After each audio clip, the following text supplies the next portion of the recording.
The Chicago Cubs could be in line for making another huge blockbuster trade. Although it doesn't seem likely, we still want to talk about it and cover it because it could potentially end up happening. We didn't know if we were in line for Kyle Tucker last year, but hey, look what happened. Now, this time could be pie in the sky, but it also could happen. And we could get another 1 year rental of a really, really good player on an opportunity to try to contend for a World Series. Let's see what the Chicago Cubs do. And we're also going to check in on our fall prospect league and see how those guys are doing over there. Let's talk about it right after this.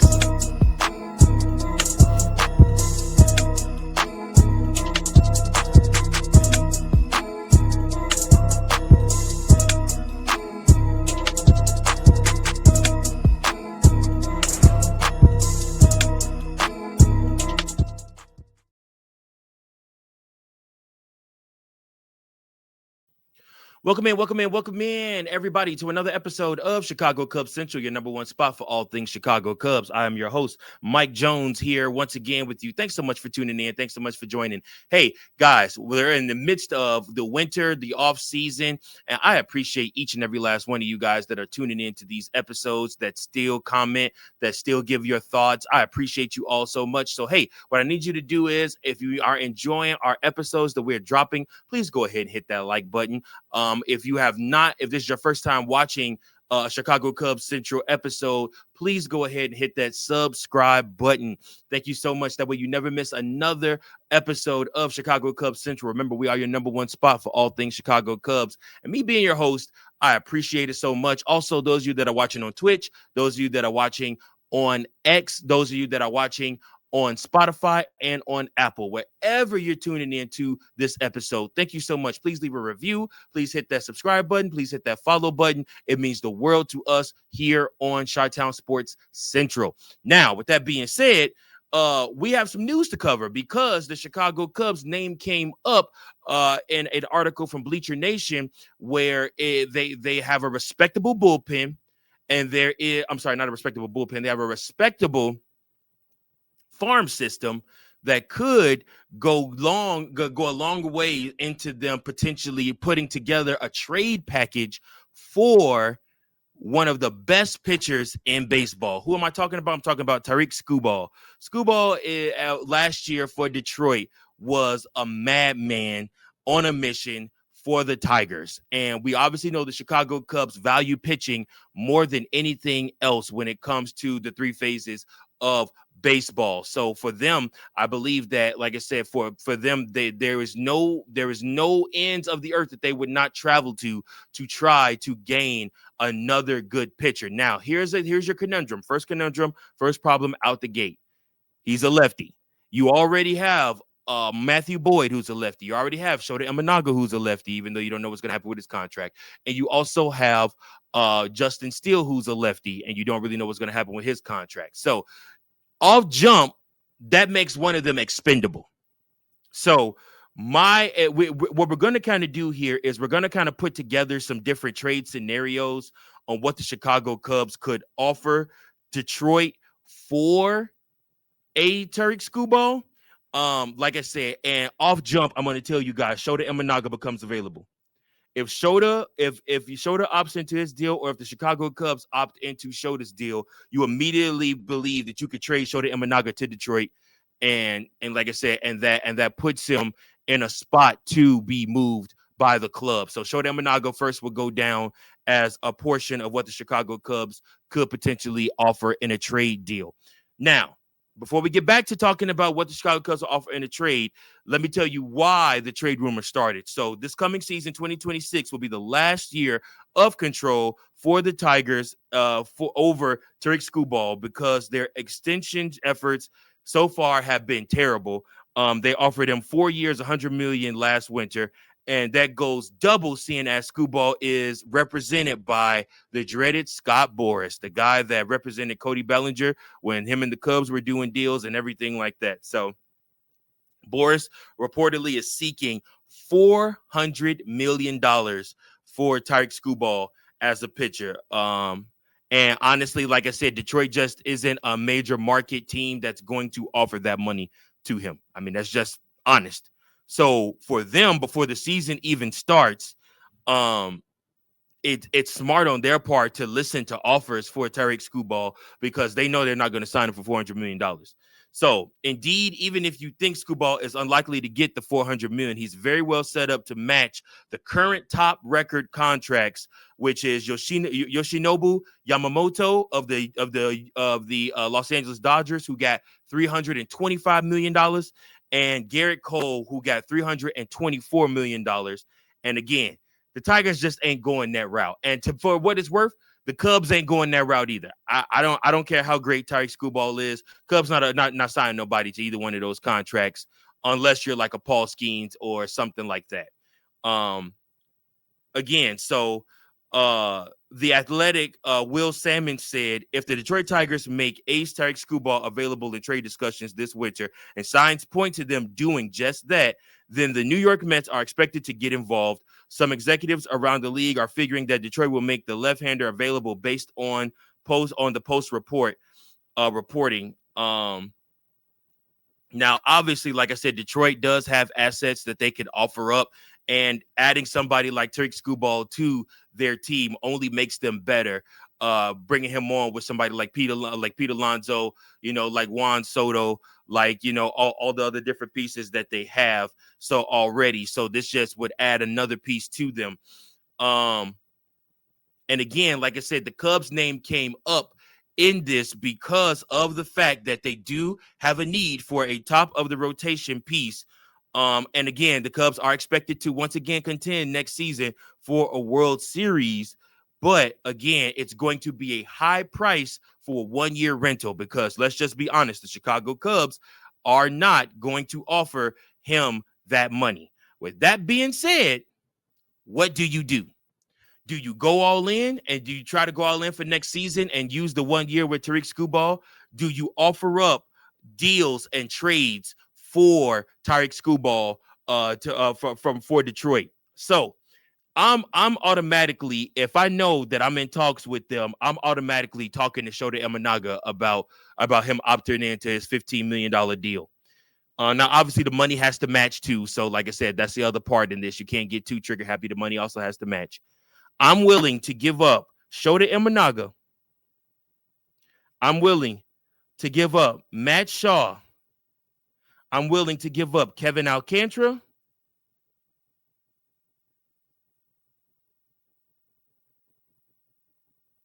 And I'm also willing to give up a couple of picks. So do you get Shota Imanaga, Matt Shaw, and you get Kevin Alcantara for Tyriq Skubal. Now that's one season of Tyriq, like I said, and I mean, and again, you're not going to sign him back. Like I said, you have a great talking relationship with Scott Boras, but you don't have necessarily, a relationship where you get deals done necessarily. So again, they'll just see what happens there. But Shota Imanaga, Matt Shaw, Kevin Alcantara, and I mean, like I said, if they want it, if they see, I have a hard time giving them Moises Ballesteros. I ain't gonna lie to y'all, I really do. I have a hard time giving them Moises Ballesteros. I have a hard time believing Pete Alonso's coming back to the Mets. So in my eyesight, the reason you make Matt Shaw available is because you can in turn turn Michael Busch back over into a third baseman. He has taken reps at third base. He's practiced at third base. If you know you got a clubber like Pete Alonso coming to your team and you're going to sign him for a 1 or 2 year deal, then you have the option then to have move Michael Busch over to third, where he could play third base for you. He'll be great at third base. You already know what you're going to get out of the polar bear at first. Then, like I said, that makes Matt Shaw expendable. And then you look to Shota Imanaga, Matt Shaw, Kevin Alcantara. That's just giving them pitcher. That's also giving them 2 prime prospects that they could turn into stars. Like I said, those guys could turn into stars, no doubt about it. Kevin Alcantara is really good at bat. Matt Shaw is really good at third base and defensively. But you can actually even look at potentially moving Matt Shaw over into another position like second base. Like I said, which he's also comfortable with playing over there. So you get a pitcher, you get your top of the order ace that you know is going to be there for you every single day. You lose Shota Imanaga, but you probably are going to end up replacing him anyways. This gives you enough leeway to then have Justin Steele take his time coming back, not rush coming back. You put Skubal, then you have Matthew Boyd. Then on top of that, you have Jamison Tyone. Then on top of that, you have Colin Ray. Then you go out, you add another starter, another righty starter to your bullpen. I'm sorry, to your starting rotation, and that's a pretty good starting five for you. That's a solid starting five. I mean, like I said, you have Javier Assad that you can pull out the bullpen. And I assume the Cubs will sign back 2 of the pieces of the 5 pieces that are available for the next season. So to me, this deal would make sense if you're going to go all in. But you got to go get another hitter. You got to go get 1 or 2 more hitters. I love the idea of putting Michael Busch at third base. And I understand a lot of people are going to be like, but he's great at first.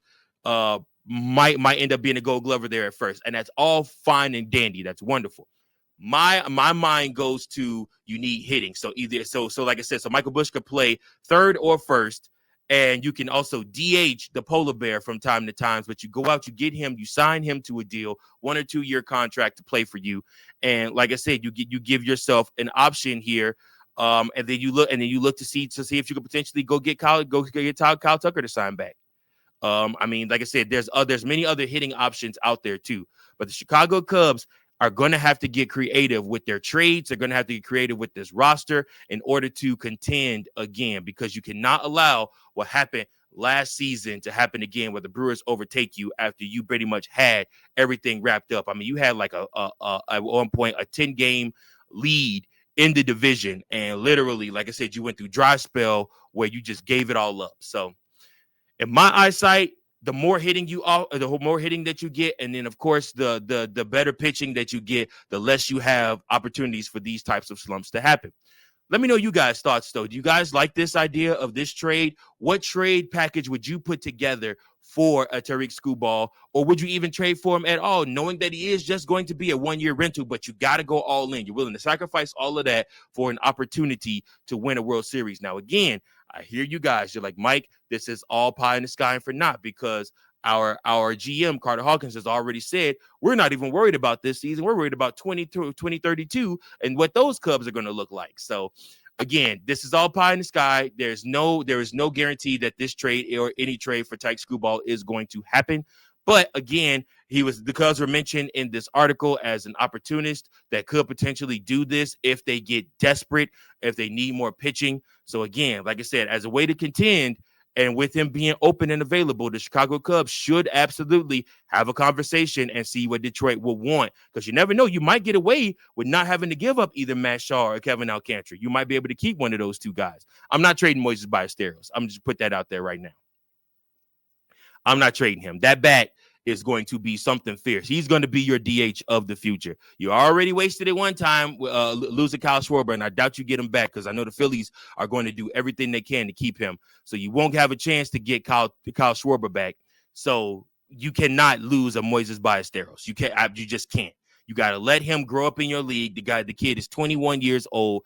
He is going to take the league by storm. He's going to be in many home run derbies. He is going to be a elite hitter for the Chicago Cubs for the next 10 to 15 years. And like I said, with the universal DH position, he don't even have to learn a position. Just let that man go up there and swing, baby. Let him swing. But with that being said, what are your trade ideas for Tyriq Skubal if you were going to make a trade for him? We're also going to check in on the Arizona Fall League after these messages. I have been talking ad nauseum, and I still will continue to talk about the product, the brand that has changed my life and can change yours too. What's that product? It's Dubby. It's an all-natural energy supplement that you can take on the daily to help you get through those urges, those moments when you want to nap, then when you hit the cliff, or if you had a long night the night before and need to get through another crazy day of the hustle and bustle, the 9 to 5, whatever you got going on. Dubby is your energy drink. That's right. Not to mention, when you buy a container of Dubby, it actually equals out to almost $1 per drink. You can mix it in with whatever you want, whether that be a juice, whether that be a water, whether that be some type of other energy flavored drink, whatever you want, you can mix Dubby with it and it will do the trick for you. Guys, I don't understand what you're waiting on. W takes care of everything for you. All you have to do is go on to the W website and place your order. And at this time, when you do that, all you have to do is put in Cubs Central Pod 2024. That's right, Cubs Central Pod 2024, and you get 10% off on your W order. That's right. Hey, listen, guys, I'm telling you right now, Jitterless Energy. They have all different types of different flavors for you. W has what you need. Be better with W.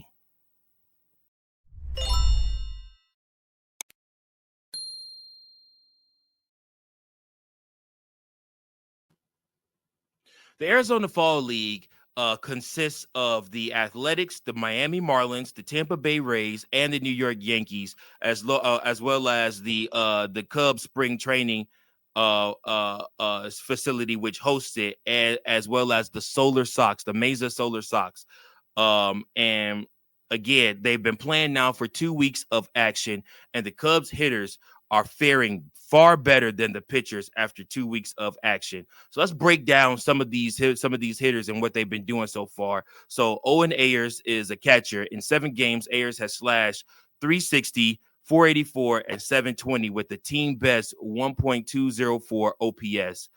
He has 2 home runs, 8 RBIs, and has drawn 6 walks and struck out 5 times.